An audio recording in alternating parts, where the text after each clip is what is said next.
ఈ సావధానత విభజింపబడలేదు. అలా పూర్తిగా మనం వింటున్నప్పుడు ఏ భావము మీలోకి రాదు.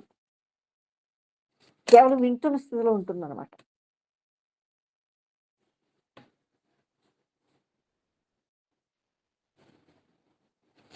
చూసారా? ఇది జాగ్రత్తగా వినండి. మనం ఇప్పుడు చూడండి, ఇలా వింటున్న స్థితిలో మనం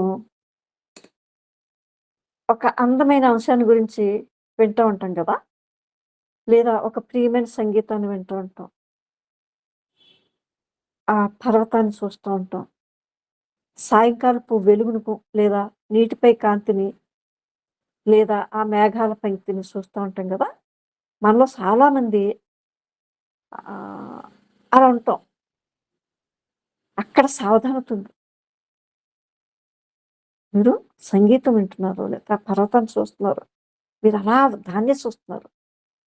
లేదా సాయంకాలపు ఆ నీలి నీడలను చూస్తున్నారు. అక్కడ ఇంకేదీ లేదు. ఒక సావధాన స్థితి ఉందనమాట. ఆ సావధాన స్థితిలో వింటూ, చూస్తున్న ఆ స్థితిలో ఏ భావము కూడా అక్కడుండదు. ఇది మీరు కనిపెట్టొచ్చనమాట. అదే విధంగా అంతే సులభంగా మనం వినగలిగితే, ఈ ప్రయత్నం లేని ఈ సావధానతలో చూసారా? మనం బహుశా ఆహ్, ఆ భావానికి, ఆ క్రియకు ఉన్నటువంటి ప్రాధాన్యత ఏమిటా అనేది మనంతట మనం చూడగలుగుతాం అనమాట. ఇక్కడ ఈ సావధానత లేనప్పుడు మనలో చాలామంది భావాలను తయారు చేసేస్తూ ఉంటారు. ఆ భావాల్లో భద్రతను కోరుకుంటూ ఉంటారన్నమాట. చూసారా? ఎంత దౌర్భాగ్య స్థితి ఇది.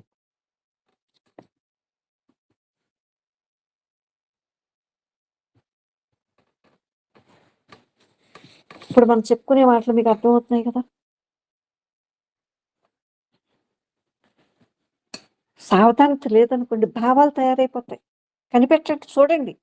మిమ్మల్ని మీరు చూసుకోండి.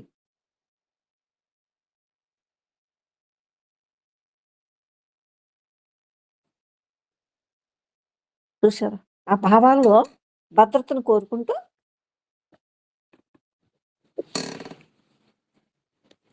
ఆ భావాలే మనకి ఇస్తాయి అన్నట్లనమాట. ఆ భావాన్ని సృష్టి చేస్తాం. పుట్టించేస్తాం కోకొల్లలుగా.